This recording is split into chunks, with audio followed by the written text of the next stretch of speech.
Assalamualaikum warahmatullahi wabarakatuh. Innal hamdalillahi nahmaduhu wa nasta'inuhu wa nastaghfiruh wa na'udzu billahi min sururi anfusina wa min sayyiati a'malina may yahdihillahu fala mudhillalah wa may yudlil fala hadiyalah. Asyhadu an la ilaha illallah wahdahu la syarikalah wa asyhadu anna Muhammadan abduhu wa rasuluh. Allahumma salli ala sayyidina Muhammad wa ala alihi wa sahbihi wa man tabi'ahum bi ihsanin ila yaumiddin.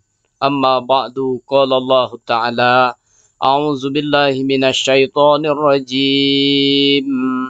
Ya ayyuhallazina amanu taqullaha haqqa tuqatih wa la tamutunna illa wa antum muslimun.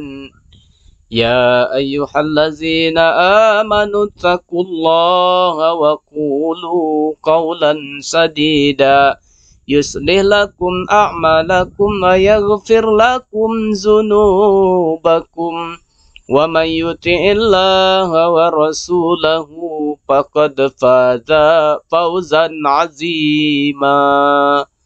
Ma'asyiral muslimin rahimakumullah, pujian hanya layak milik Allah. Alhamdulillah, segala puji hanya milik Allah. Pada kesempatan yang mulia ini, kami selaku khatib mengajak kepada hadirin sekalian, marilah kita senantiasa meningkatkan keimanan dan ketakwaan kita kepada Allah Subhanahu wa Ta'ala, dan tentunya selawat serta salam semoga selalu tercurah tak henti-hentinya kepada Nabi Muhammad sallallahu alaihi wasallam beserta keluarganya dan para sahabatnya. Allahumma salli ala sayyidina Muhammad wa ala ali sayyidina Muhammad.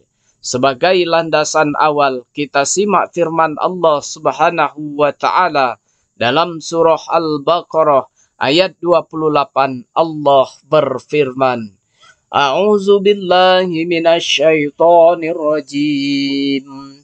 Kaifa takfuruna billahi wa kuntum amwatan fa ahyakum thumma yumitukum thumma yuhyikum thumma ilaihi turja'un.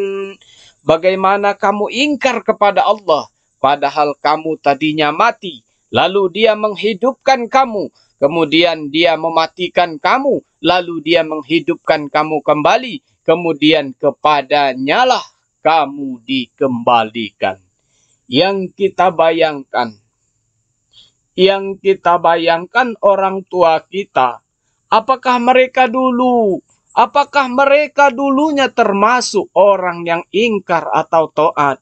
Yang jelas, mereka akan menerima ganjaran semuanya.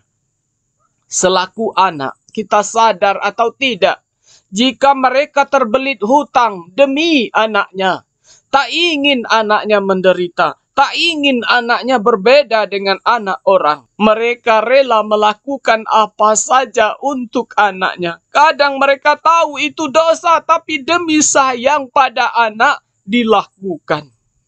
Ziarahlah kubur. Ziarahlah ke kubur ayah. Ziarahlah ke kubur ibu. Sampaikan doa-doa terbaik untuknya. Perasaan orang tua yang sudah meninggal di alam kubur, saat diziarahi atau didoakan anaknya, mereka senang dan terhibur.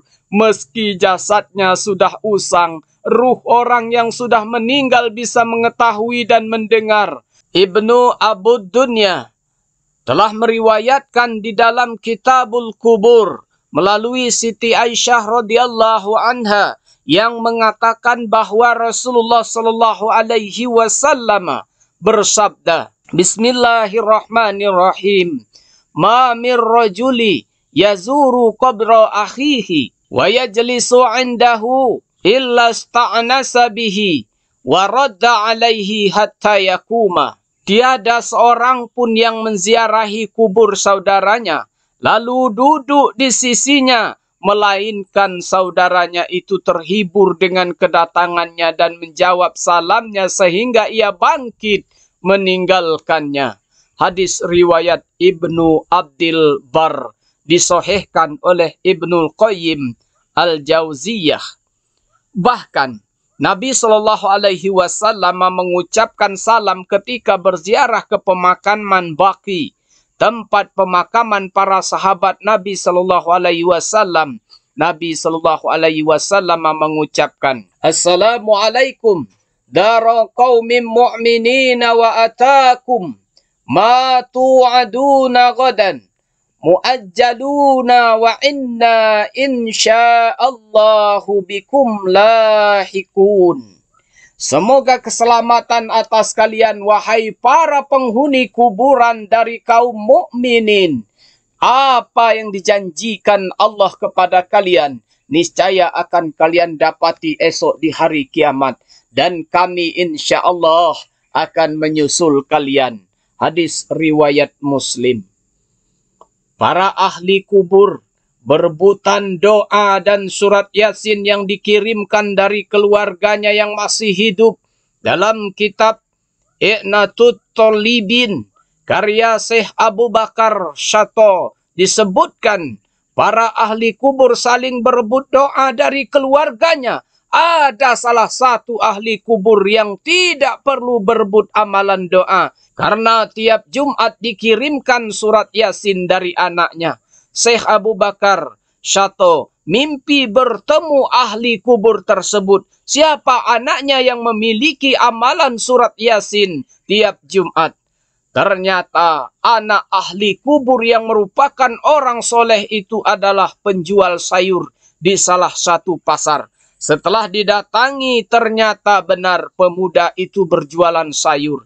Anaknya membenarkan punya amalan baca surat Yasin di hari Jumat. Ini mimpi Syekh Abu Bakar. Mimpi seorang yang soleh ini nyata. Semua ayat tidak ada gunanya tuh setelah semua orang sudah masuk ke alam akhirat.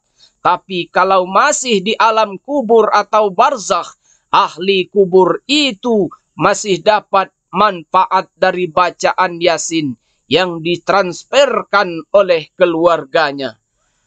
Jemaah sekalian yang dirahmati oleh Allah Subhanahu wa taala, ziarahilah kubur orang tua kita. Demikianlah khutbah yang dapat saya sampaikan. Barakallahu li wa lakum til Qur'anil azim wa nafa'ni wa iyyakum bima fihi minal ayati wa zikril hakim. Wa taqabbala minni wa minkum tilawatahu innahu huwas samiul alim.